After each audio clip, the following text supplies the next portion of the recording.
The Radio Wammo Breakfast. Game junkie, Gerard Campbell.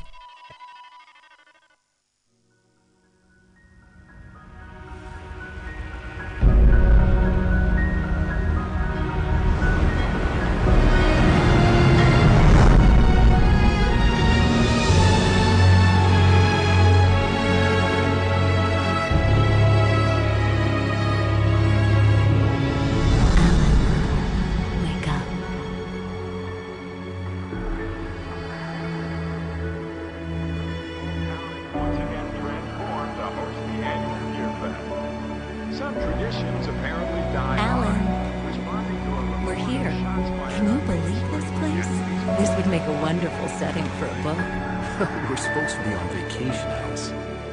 I don't know what happened. It was dark. She was screaming. Someone took her. Alice! And they want the manuscript. I found many pages.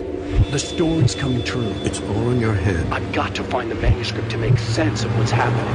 You're making this up. It's my fault. Please help! I'm sorry. They're here!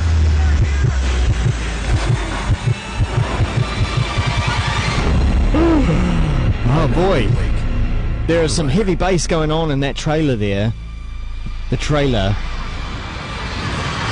Oh, but Alan Wake is what it is. Oh, and there we go.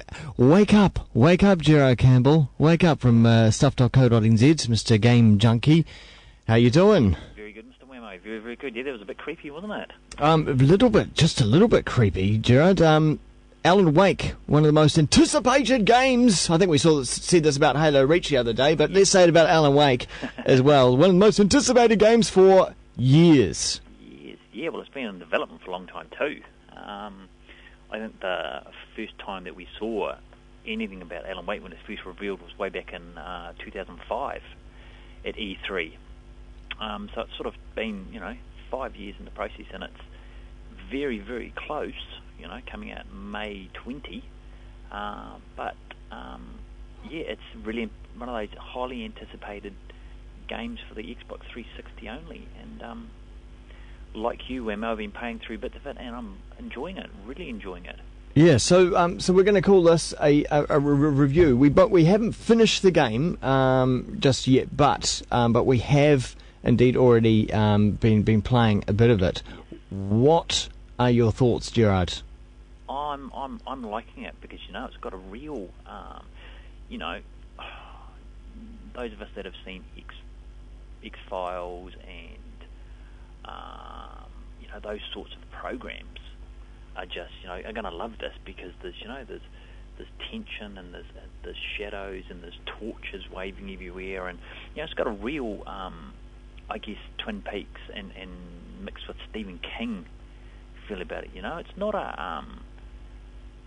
it's a thriller, thriller game. It's not a horror game. So there's no, well, so far from what I said, there's no bodies hanging everywhere and blood and guts and that sort of thing. But it's a real psychological, things that go bump in the night sort of feel about it. Yeah, it's really cool. What's your impressions of it so far? Well, it's like a movie, but more so a TV show, I suppose, because it's divided into episodes. It's got a very much like a Twin Peaks sort of feel to it. Yes, it has, and like that TV, it is really run like a TV show. It's got, and the game's made up of these episodes, and each episode ends on a cliffhanger, and then the next episode that starts, you get a previously on Alan Wake. So yeah, it's got that real TV feel to it, and I think that's what adds to, it, because it's some of the places that Alan has to go through, some of the forests and stuff that he has to walk through, they're pretty creepy environments. Yeah. And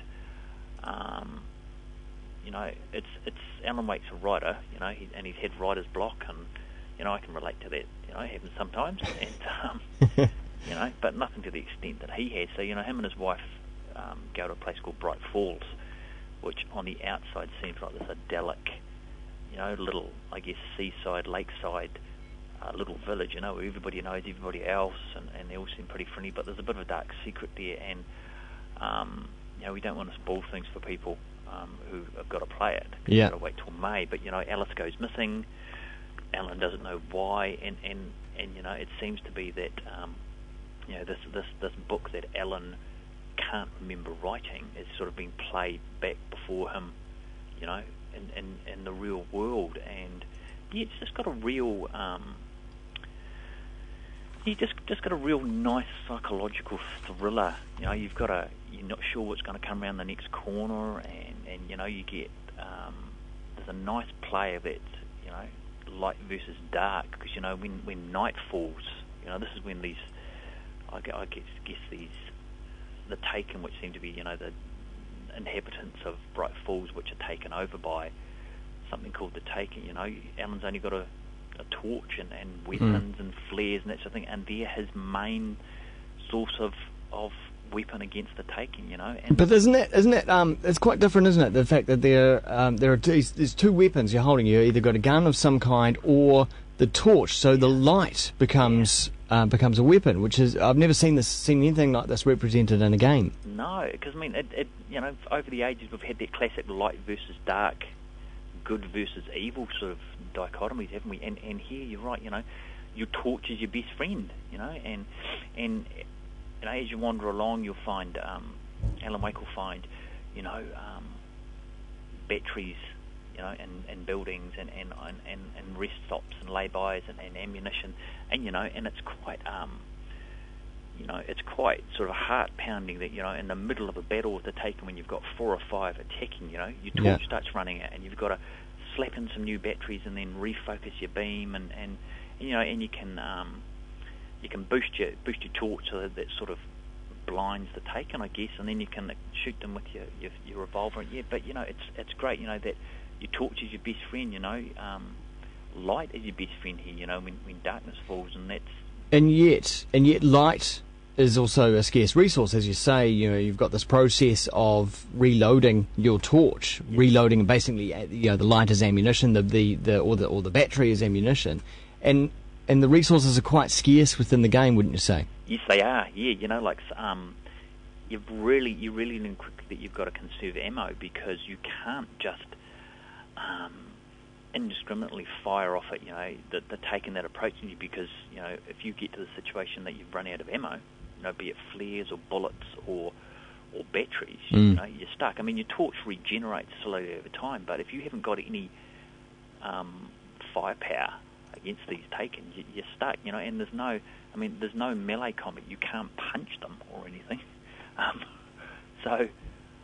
It's sort of, you really learn quickly that you have to conserve energy, and you sort of almost, when the Taken appear, that you learn to battle defensively, rather than taking the fight to them. Especially when you get in some of the open areas where you've got 8 or 9 of them coming up you at once. And they're the townsfolk and the workers that have been possessed by these things. So, underneath the sort of ghostly exterior, they're actually workers in the village. So this sort of adds a bit of a personal element too. But it's just an amazing use of light, as a combat, as a prime combat tool. And so the detail, wouldn't you say, in the environments are extraordinary? Everything seems pretty much interactive. Yeah, the environment's just beautiful. Although a lot of the game is at night time, even at night time, the detail of the environments and I think the care that's been taken into it, it just really shows, and it, I was talking to the managing director of Remedy a couple of weeks ago about the game, and I said, it's taken you 5 years to do this. Is it a labour of love? And he said it is. He said they've put their heart and soul into this. That they wanted to create a character who, wasn't your typical hero. He's not a space marine or a ninja or somebody who's possessed of super strength and superpowers. This is a writer of, for goodness sake, somebody who's generally desk-bound or, writing that something. So he's not a buff muscle man. He's not some superhero that can jump in, save the day, and knock out 22 people with one punch. He's a vulnerable character, and I think that adds to what I'm liking about Alan Wake, the game, so much as well, because he is, a vulnerable character that, the normal man on the street can can sort of relate to, you know. And would you say this is a game entertainment that's comparable to a TV series that you might find on HBO? Very much so, you know. It goes back to that it has got you know, a TV feel to it, so you do think that you're taking part in, you know, one of those great series that you'd have on HBO, you know, Twin Peaks or Northern Exposure or something like that. You know, you sort of feel that, you know, that it is a, you know, a TV show. You know, that it's played out in those bite-sized chunks. Well, it's coming out on